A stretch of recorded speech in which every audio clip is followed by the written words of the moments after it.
This is the Aurelius Podcast, episode 44, with Susan and Guthrie Weinschenk. I'm Zach Naylor, co-founder at Aurelius, and your host for the Aurelius Podcast, where we discuss all things UX, research, and product. We're back for a new season of the podcast, and this time we have Susan and Guthrie Weinschenk. Together, they make up Team W, behavioral scientists that do work in the UX and design world. They joined us to talk about what UX designers and researchers should know about psychology and behavioral economics, and how to apply it in their work. This conversation naturally drifted into a discussion about the ethics and moral implications of applying known influence techniques and behavior triggers into design and marketing. There were some really great points brought up for us to all consider as we think about how we choose to apply this, or not, in the work that we do. The Aurelius Podcast is brought to you by Aurelius, the powerful research repository and insights platform. Aurelius is an all-in-one space for researchers to organize notes, capture insights, analyze data, and share outcomes with your team. We recently announced two of our biggest new features yet. Aurelius now offers transcriptions and our automatic report builder. You can add any audio or video recording and have notes created for you automatically. Then, Aurelius automatically creates a report with every key insight and recommendation from your project, which you can then edit, design, and share with anyone right from Aurelius. Check us out at aureliuslab.com. That's AURELIUSLAB.com. Okay, let's get to it. Hey, Susan. Hey, Guthrie. Hello. There. How are you? Good. Doing great. We're good. Nice We got a sunny day today. That's nice. You know, we have a sunny day here. I'm in Minneapolis, but that usually means when it's very sunny and very clear, it's also very cold, and that's true. Well, we're not far from you. Right. You're Chicago area, is that right? Well, Guthrie's lives in Chicago, but right at this moment, he's up here with me in Wisconsin. We are about a 3-hour drive due east of you, if you're in Minneapolis.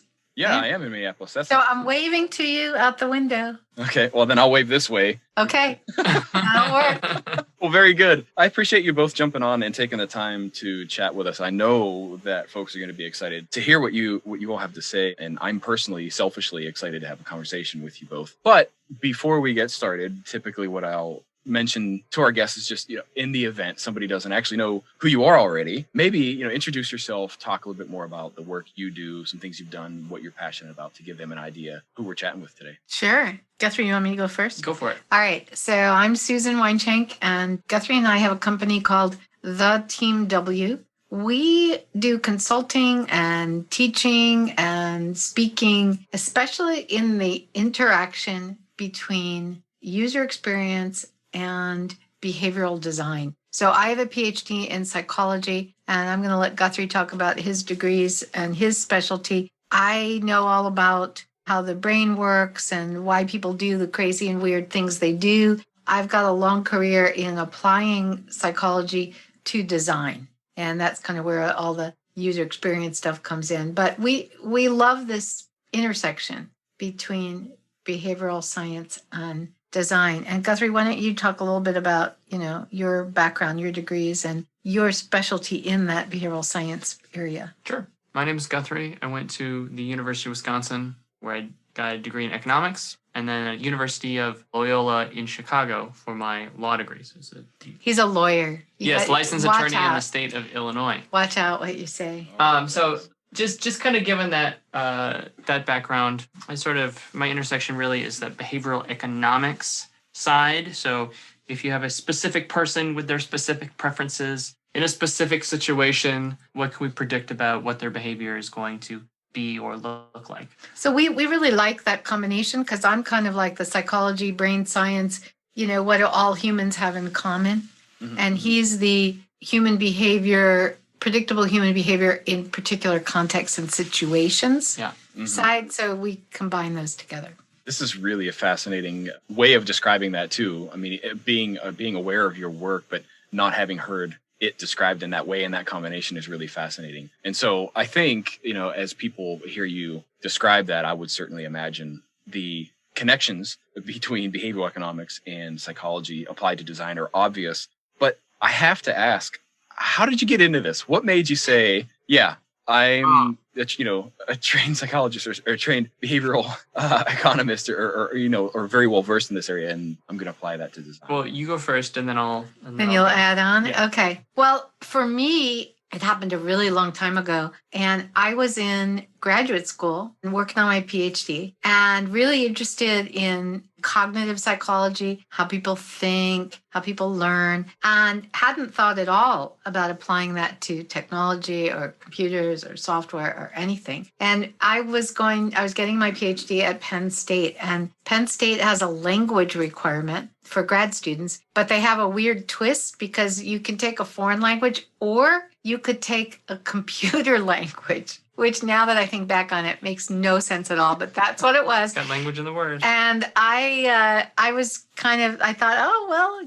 I'm tired of French or German or whatever. I think I'll try this computer language thing. I had never programmed at all. And so I started taking this programming class.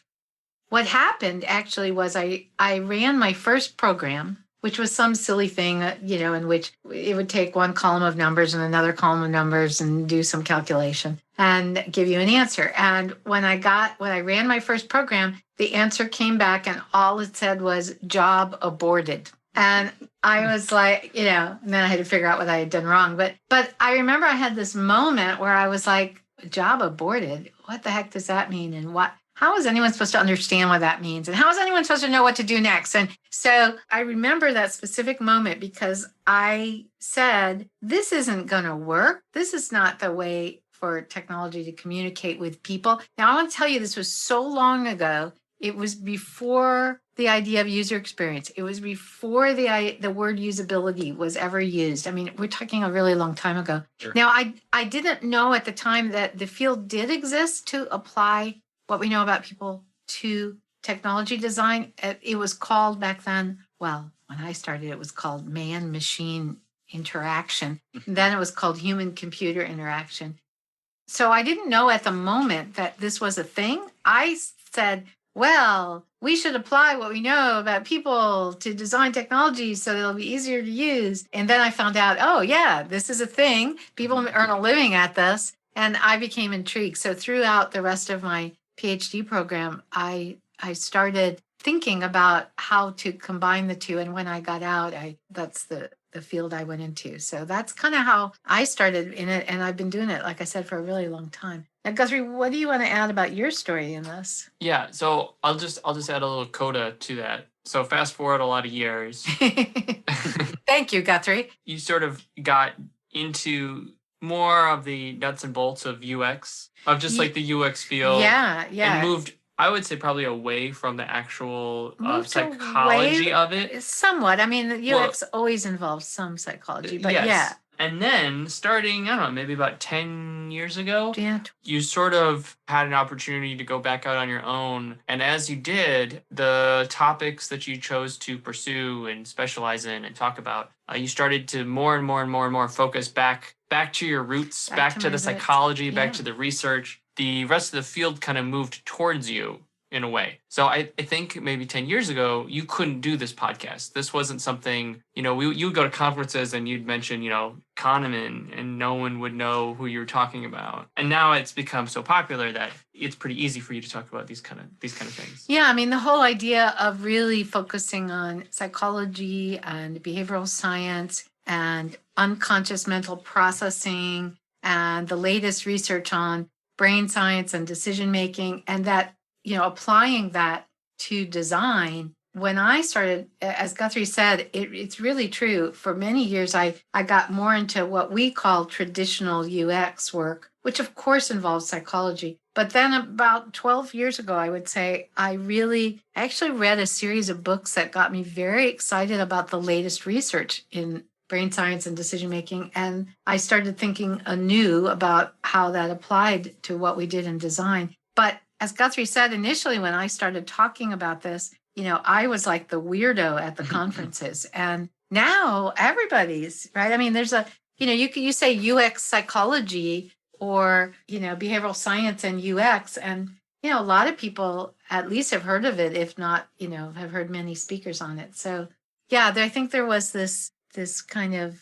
coming together of the two fields. But you didn't say about you. Go ahead. I interrupted you. My stories will be a lot shorter. After law school, I started working with the Team W, but I was at the time my specialty was more in operations. So I had previously done like procurement, supply chain management, economics-y, sort of businessy stuff. And then in law school, I'd taken tax law, corporate law. So running the contracts and setting up the tax structures and various stuff like that. Kind of move forward, I started to venture a little bit more into the content space here and there because people would ask like economics-y questions that you maybe didn't know, and I happen to know a little bit about something. And over the years, I slowly crept more and more and more into the content space, and it's become more and more popular. So I kind of feel like now I think maybe behavioral economics is sort of where that behavioral psychology was a bunch of years ago. People are starting to hear about it. It's still a little less known. Yeah. If I say the word, some people maybe have an idea of what I'm talking about, which I don't think was true a bunch of years ago. Yeah. I've definitely moved more and more and more into the content expert, a little less behind the scenes. That's sort of how I sort of slid into it, and it seems to be working. Okay, right on. There's so many things that I want to ask about both of your backgrounds there. I feel like one of the things I need to ask is, what's the most popular question you get? Because I can imagine that, right, that because like I said, there's a lot that I would personally like to ask you, but what do you feel like is the thing everybody wants to ask you? We both know what that's going to be. Now, one thing I should say is that it is a little audience dependent. Our most popular keynote talk / workshop, what's the name of it?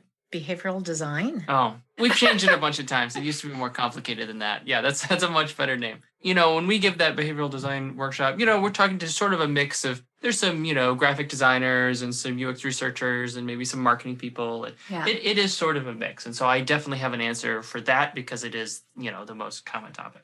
There are maybe some other talks that we give that are to other audiences where it might be a little different. Like if we're only in front of a bunch of developers or only in front of a bunch of marketing people. For some reason, the marketing people tend to ask different questions. But the answer to your question is, in the last at least 2 years, the most popular question has been the ethics question.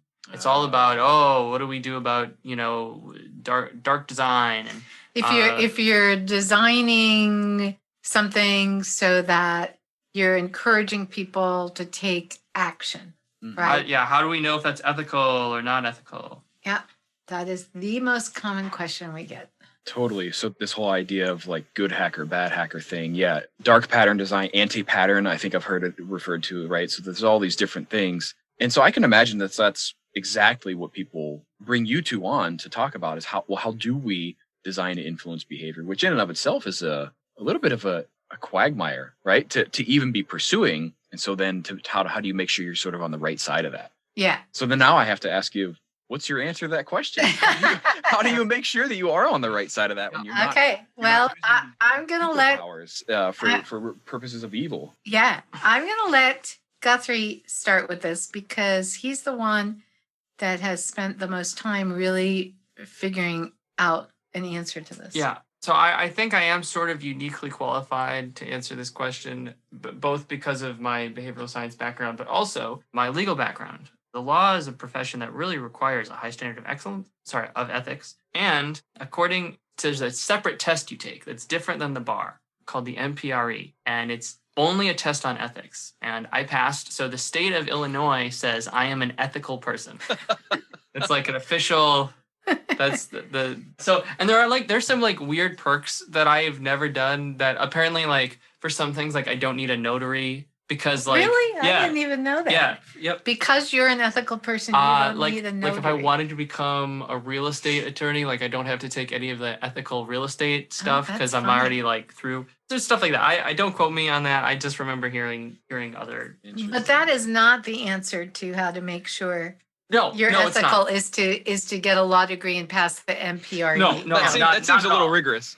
Yeah. Not at all. It wasn't that hard, which is maybe should be worse. The point is that I've given a bit of thought to this in a bunch of different ways. The first question is, how do you decide if something is ethical or not ethical? So I came up with a formula you can run and you can determine if a product or service you have is ethical or not. But as an economist, I do, my sort of thing is, look, I'm not a politician. I have my own personal views on what's ethical or not, but the whole point of economics is that, well, we're just running the numbers. Like, whether you decide how, it's like, how ethical do you as an organization want to be? And of course you can say, well, societies might say you're ethical or not ethical. And again, I can talk for a bit longer about how you run that calculation. But basically, you can run a very simple calculation and determine if your product or service is ethical or not. It's sort of like on a sliding scale. The example I like to use is there's a very simple behavioral science trick that's not very ethical, that definitely goes deep to the brainstem and influences people to change their behavior. It's called using attractive people in sexual poses to sell stuff. People have been using good-looking people to peddle products for like forever. I mean, it's like the oldest marketing trick in the book. I don't know.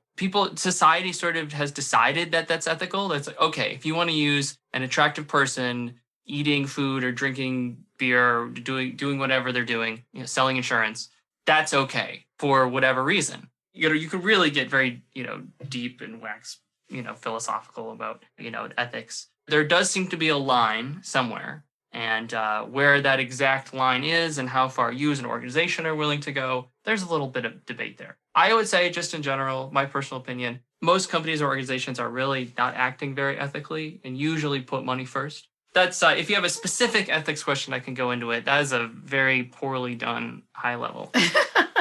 It's way too long. So, okay, fair enough. Is it the same question for you, Susan? You mean, how do you determine whether your particular technique that you're thinking about applying in order to get someone to take action is ethical or not? Or do you mean that the most common question then? Yeah, is that the same question that you get as well? So is it basically a combo for you both that you often get this same question? I really think it is. I really think it is. And the reason is that, for instance, in a typical 40-minute plus Q&A keynote that we give, we're talking about, we call it the top 5 things, but really each one has multiple things in it. So we're talking about 10, for instance, really specific, powerful things you can do to get people to take action. In our 1 or 2 day workshop, we're talking about dozens of things, right? So it's so obvious that we are talking about the way the human brain works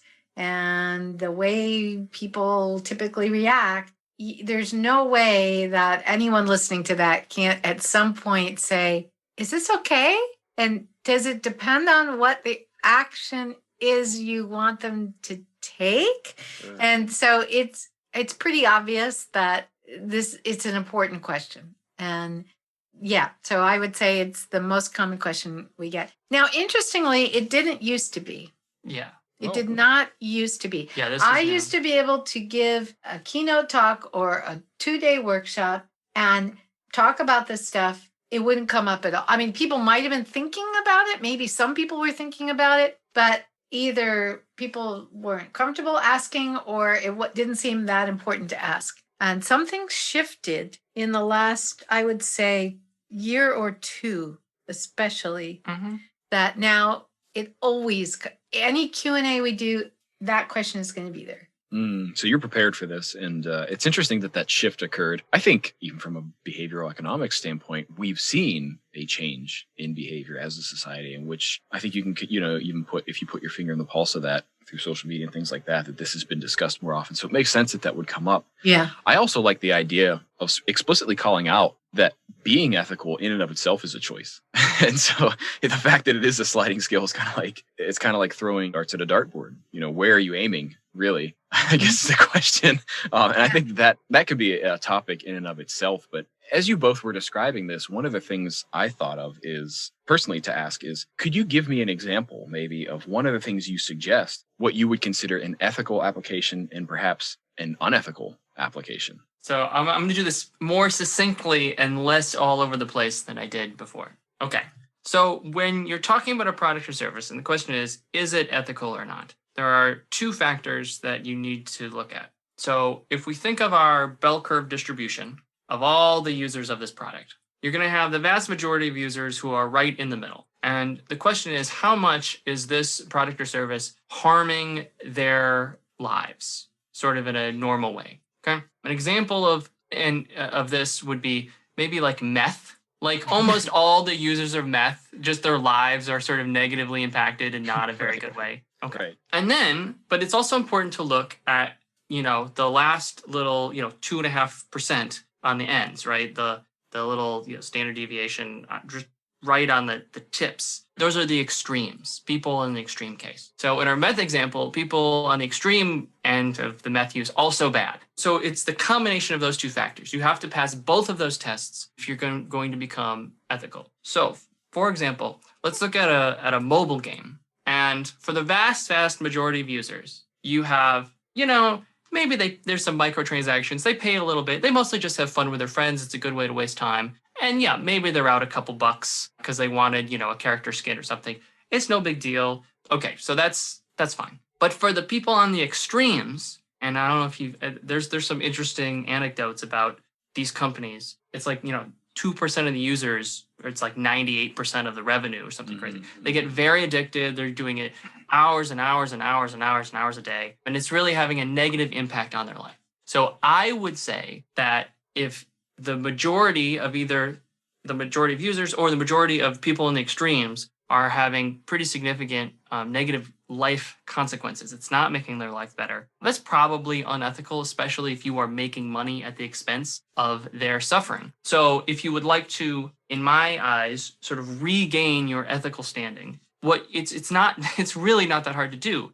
If you're running this kind of app, you know what users are basically being addicted to it. You could just look, any user that's using it over certain, 10 hours a day, 6 hours a day, 4 hours a day, whatever it is, or spending, a certain amount of money, you can put in code that, for example, it says, hey, you've used this for 4 hours today. We're locking you out of the app.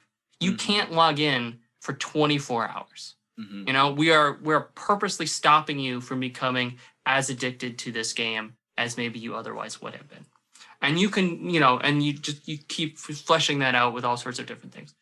That is, to me, how you can have a product and service be ethical. You have to balance both the majority of the users and the people at the extremes. So that's a really useful perspective, I think, for people to take in considering whether or not their products are ethical. Interestingly, a question that came up immediately as you even use that example is that I think that in and of itself is an ethics decision, right? Just in terms of, say, personal freedom, right? I can imagine, or at least I would hope, that somebody says, should we be making a decision on someone else's behalf on whether or not to use this? And then like, what sort of implications are there in making that kind of decision? You know what I mean? Yeah. I'm curious, have you ever come across that and where somebody had to have that conversation and maybe made that decision and, what ramifications happened as a result? No, I think most organizations just try to make as much money as possible.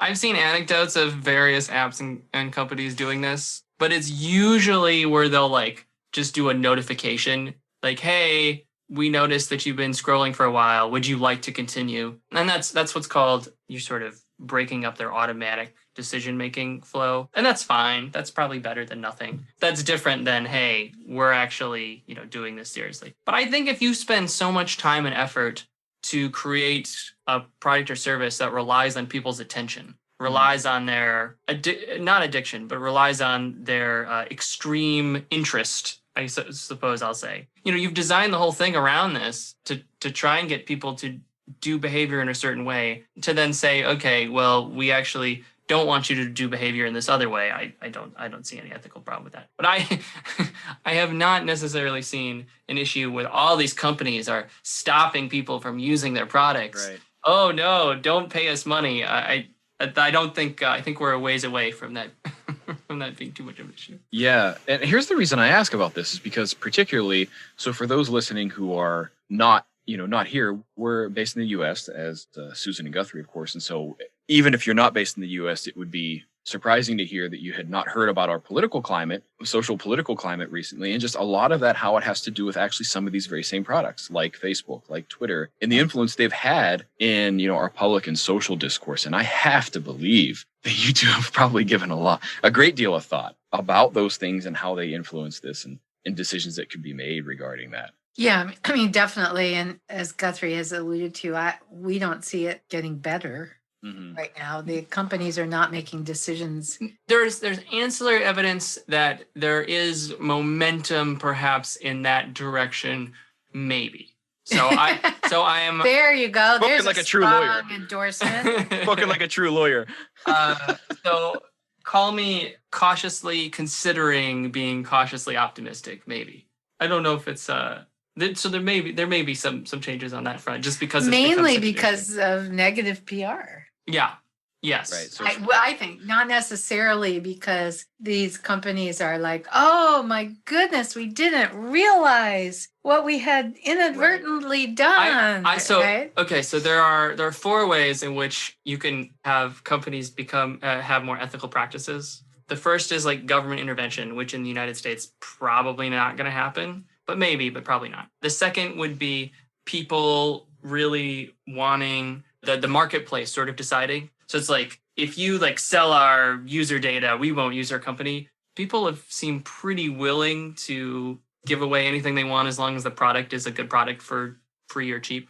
So maybe that's shifting just a little bit, but probably not. The third would be the companies themselves just decide out of their benevolent goodwill to not make as much money because reasons, probably not. The fourth way is that the employees in the company, they're the real marketplace. Companies have to attract the best talent. And if there's a thought among sort of their employees that they are doing shady things, especially after they spend so much time, especially internally, right? We're a good company. We're giving to charities. Look at all the great stuff we do. We're down with the social causes that our employees care about. We're making the world a better place. Yeah, we're making the world a better place. All that kind of self-story that in a corporate culture they're kind of telling themselves. I think a lot of the pressure is coming from the employees that work there, and they have to make those sort of corporate employees happy. I think they're starting to see some pressure and some change on that front. That's really interesting, and I think we have seen some movement in the more ethical direction as a result of that.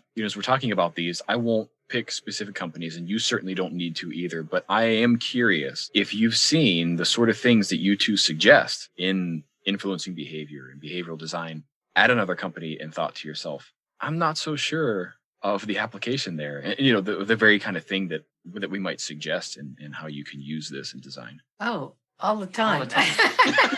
I think that, there's a variation of that question, which is, how often do our clients come to us and ask us to do things that we think are not ethical? And what do we do when that happens? That doesn't happen very often. Yeah. And I don't know why that is, actually. It might just be luck of the draw of who are the people who self-select and call us up and say, can you help us with our design of the blah, blah, blah product. I specifically remember 2 instances where we were asked to do something where we felt it was crossing the line and we weren't going to do that. One of which was, luckily it was very easy to talk about because what they were asking us to do was actually illegal. So that, I've done work with the FTC, the Federal Trade Commission, and that's a U.S. part of the government that monitors companies for illegal practices of various kinds. And I've been an expert witness for them on, when they're bringing a company to court because of actually user experience interface design issues that are causing people to give away, their entire life savings and not realize that they just signed that away. So, and I love doing that work. That's like some of the best work we do. But because of doing that work, I am very familiar with the things that are legal and the things that are illegal and the things that are gray area. There are just some things that you cannot do at your website or with your product. It's illegal. So we did have a case once where someone had shown us this prototype and said, what do you think? And I said, well, actually, do you realize that this is illegal? And they looked at each other kind of, I was in person with them at the time. They looked at each other kind of surprised and dismayed. I think they didn't know it was illegal, besides being unethical.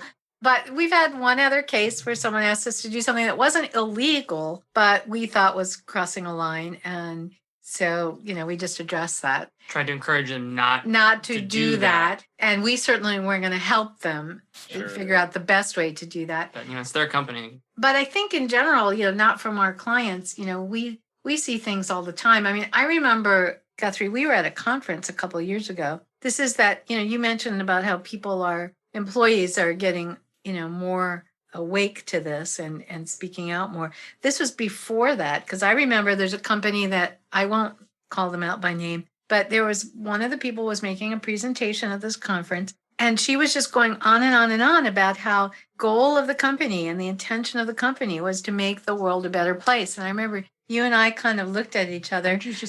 And I said, that's not the goal. The goal of that company, very well-known company, is to make a heck of a lot of money. Would you like to say the city that they're based in? No, they're in California. How's that? A very well-known company. But it was like, does she really believe this? Does anybody else in the audience believe this? Because really, that's not the goal of the company. That's not why they're doing what they're doing. I do think that that's changing. I think some of the people would have a harder time standing up at a conference and saying that now. I'll give one quick example, and I will use them by name. I don't like the State Farm ads. Okay. State Farm TV advertisements. I don't know if it's State Farm or their marketing advertising agency or something. They are not the only ones. They kind of did it first, and now it's definitely been. I mean, it's not. I don't want to say copied, but it's rampant. So there's a lot of ads where there's like the fake Chris Paul. I don't know if you're familiar with these ads. I was watching a lot of basketball, so I got a lot of these Chris Paul ads. It's the same ones they had with James Harden, Chris Paul. It's all the same ad. There is something very scary that happens, and they purposely use very scary noises. There's usually something that breaks, shatters, flies towards the screen. Someone yells. They often use someone looking at the screen very creepily, and it's all to get attention. It's just a blatant jump scare. We're just trying to grab your attention, so you look at the screen. And then they couch it in a joke. Isn't that weird? Funny that he's being so weird about the whole thing? It's like, he tried to, shoot the basketball, but it hit the windowsill and then the glass cracked and it fell through a truck and the whole thing just was a giant disaster. Oh, whoopsie daisies. And, to me, it's just very obvious that they know that there's pretty reliable research that what you do, you don't need. If you're going to have an ad that's effective, you just need the attention. Well, and it's actually, it's even, it's more than the attention, because when it's scary like that and with the loud noise and something shattering, invokes what's called an arousal response, which means your heart rate increases, your respiration increases. And then what we know is whatever comes right after that will be remembered longer, because it's tied to a fear arousal emotional response. And that's why they're doing it, so that you will remember the name State Farm. Now, interestingly, is that a positive association? I got scared and it was State Farm. That doesn't matter. The research shows it doesn't matter. You will remember it. And so when you shop for insurance in 3 months, when State Farm comes up, you'll be more likely to automatically at least check them out. Who should I check out for insurance? And it's going to come up as State Farm just as a memory trigger. I don't know. Is that a good thing or a bad thing? Yeah, I'm not a big fan of that. Though one thing I will say is that I do wonder if there is it's not an absolute measurement, but a relative measurement. So if everyone is doing ads like that, does it take a couple years, but then eventually do we adapt to it, and then it's not as effective because it's the same as everything else? Way maybe we have with like attractive people in ads, where it's still effective, but imagine if everyone was just using like regular scrubs, and then like one ad company was using like gorgeous people all the time. That might be really effective, but because everyone in all the ads is very pretty, so I'm not sure if the effectiveness will decrease as everyone's doing it. But that's one in particular that annoys me greatly. That makes total sense. I think with marketing tactics, advertising tactics in general, we see that, right? Like where somebody stumbles across something that works and then everybody does it. And then I think a combination of two things happens. One, it becomes saturated, so it's no longer novel. And two, as you've suggested, we kind of adapt to that. I think the interesting thing is, not that we have the time to get into, but maybe a thought for everybody listening too is, is that still ethical because it then becomes normalized? Is an interesting question to consider. But, one of the things that I want to ask with that, so that's a good example and questionably ethical is what I'm gathering from you, right? Maybe your opinion on that. I'm curious, is there a way to use something like that in an ethical way, right? So if that's the edge of the cliff, right? Just as a metaphor, how do we take a few steps back and use something like that for more ethical or more appropriate behavioral design? Well, I mean, if you're making a horror movie, it's very ethical to have jump scares. That's like the perfect place for it. Video games, that kind of stuff. Sure. There are many places where I think the ethical lines are really blurry. Yeah. And this is one of them. Yeah. So when you're doing behavioral design, a big part of it might be grabbing attention, right? I mean, we said a lot of the times we're doing behavioral design in order to encourage people to take action or to take a specific action. Well, if you want to encourage them to take action, you first have to get their attention. That is one of the attention getting techniques. Is that ethical? Is that not ethical? I think it's a blurry line. To get someone's heart racing a little bit more than usual, is that a bad thing? Is that okay? I don't know that I have a clear answer to that. And don't forget that that's the cost that you're paying to watch a basketball game on TV for free, right? So there is a bit of a transaction. You don't have to watch ads, but if you want to watch this content, then you have to watch ads. And what those ads are or aren't, I mean, there aren't a whole lot of rules. One thing I will say when we do talk about this is that the time frame for ethics and for changes in behavior, as an economist, you see it that's maybe broader. They're really long. You got to look at 10, 20, 30-year time frames to really see changes in what societies find ethical or sort of dislike. There are a lot of examples in the past where things that would never be shown on screen because that was not ethical at all.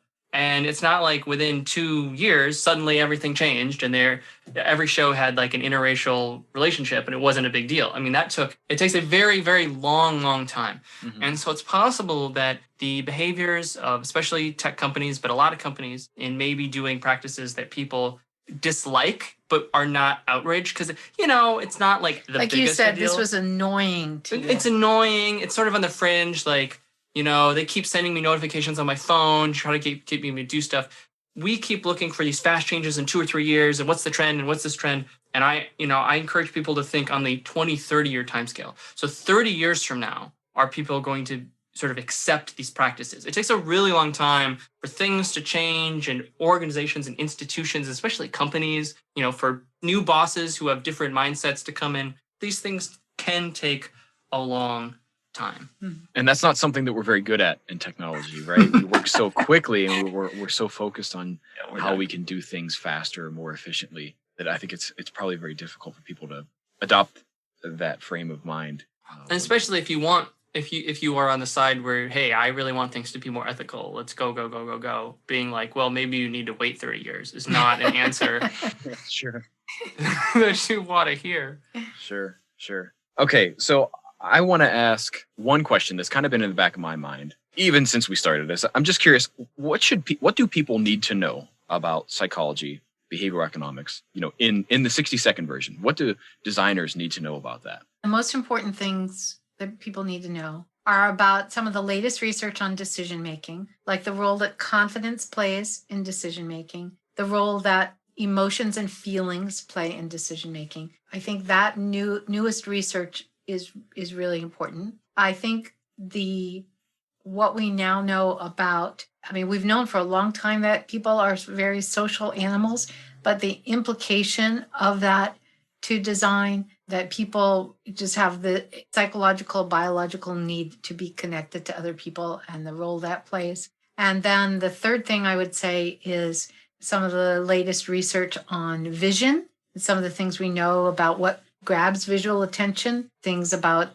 the special part of the brain that recognizes faces, special part of the brain that's very attuned to simple changes, like something being a different color, and how that all works and how that plays into grabbing attention. I think those three things, the vision, decisions, and social, are really important.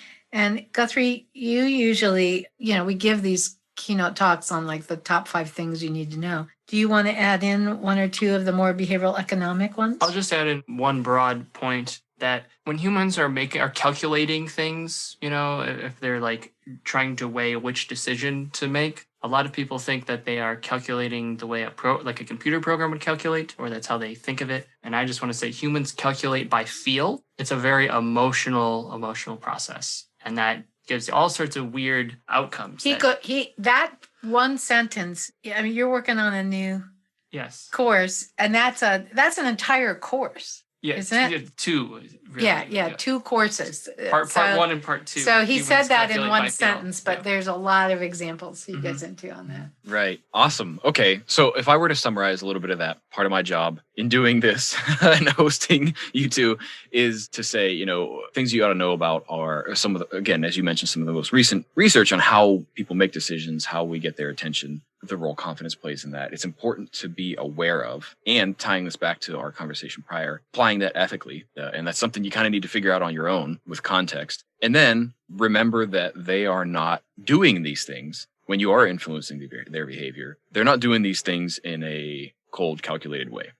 They're very emotionally driven. It's very touchy-feely and not the way that we might imagine it's happening. Yep. Is that a fair summary? That was good, Zach. All right. Well, I've done my job pretty well. I realized that we were coming up at the end of our time, and I want to be respectful of that for you too. So I guess one of the things I like to ask at the end of each episode is, if somebody was listening, got hit on the head, forgot everything we talked about, and said, well, can you just tell me what that episode is about? What do you think that people should take away from our conversation? We talked a lot about ethics. Here's what I would say people should take away is that the work in the field of behavioral science, so psychology plus behavioral economics, there's just so much great stuff in this body of knowledge.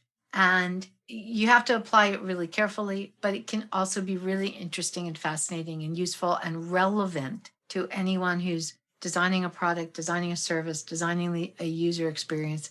Go find out about it. Go learn about it and think carefully and deeply about what you want to use and what you might not want to use.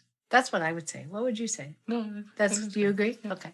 All right, perfect. This has been a very fascinating chat for me and pretty philosophical, which I appreciate. And I think the people who listen to this do too, because it's not surface level. Here's the top 5 things you need to do to make a better landing page or whatever, right? So that's been really great. I'm curious, is there anything that you want to share with folks that we didn't talk about today? Yeah. And you want me to do the spiel? Yeah. I'm not sure what the spiel is, but go ahead. I got 3 spiels. All right. They're all the same spiel. So if you have any questions, especially if you want to like hire us and give us boatloads of money, you can email info@theteamw.com. We have a bunch of online video courses that we've done, many of which are free. So you can go to courses.theteamw.com and just sign up for the free ones about UX and science of brain and behavioral science. Fundamentals. Yeah. And lastly, I've been the last couple of months in sort of COVID pandemic fun times. I've been working on recording my first certificate, which is going to be behavioral economics certificate. So that's going to be hours and hours of videos, and it'll be fun and awesome and all that great stuff. So that's obviously not out yet, but it'll probably be out in a couple months. Yeah, I would add one more thing, which is we've both written books. Well, Guthrie, he always says, I've written one book, you've written many books. So between the two of us, we've written many books. But anyway, we have books. If people like reading and they want to read more about these topics, they can check out some of our books. Guthrie's book on behavioral economics is called I Love You Now, Read This Book. It's quite a great book all about behavioral economics. And then probably my book that's the most relevant to what we're talking about here is 100 Things Every Designer Needs to Know About People. And there's a second edition of that I would point people to. So Awesome. Well, I'm pretty sure I probably read the first edition, so I have not been appraised of the second edition. So that's awesome. We can make sure we have links to all that stuff in the show notes. As you're listening to this, go ahead to our site where we have it on our blog, and we'll have links to all those things that you can check out. But I just want to say thanks again to you both for taking the time to come on, chat with us, and even slightly wax poetic, as Guthrie said, about some of this stuff, which I think was fun for me. And so appreciate having you on. Yeah, thanks so much for having us. This was a lot of fun. Thank you. All right, cool. Well, thanks again. I hope everybody enjoyed it, and we will see you next time. This podcast is brought to you by Aurelius, the research and insights tool that helps you analyze, search, and share all your research in one place, so you can go from data to insights to action faster and easier. Check out Aurelius for yourself with a 30-day trial by going to aureliuslab.com. That's AURELIUSLAB.com. If you enjoyed this episode, it would mean a lot if you would give us a review on iTunes to let others know what you think. You can catch all new episodes of the Aurelius podcast anywhere you listen to podcasts, like iTunes, Spotify, and more. Stay up to date when new episodes come out by signing up for email updates on our website.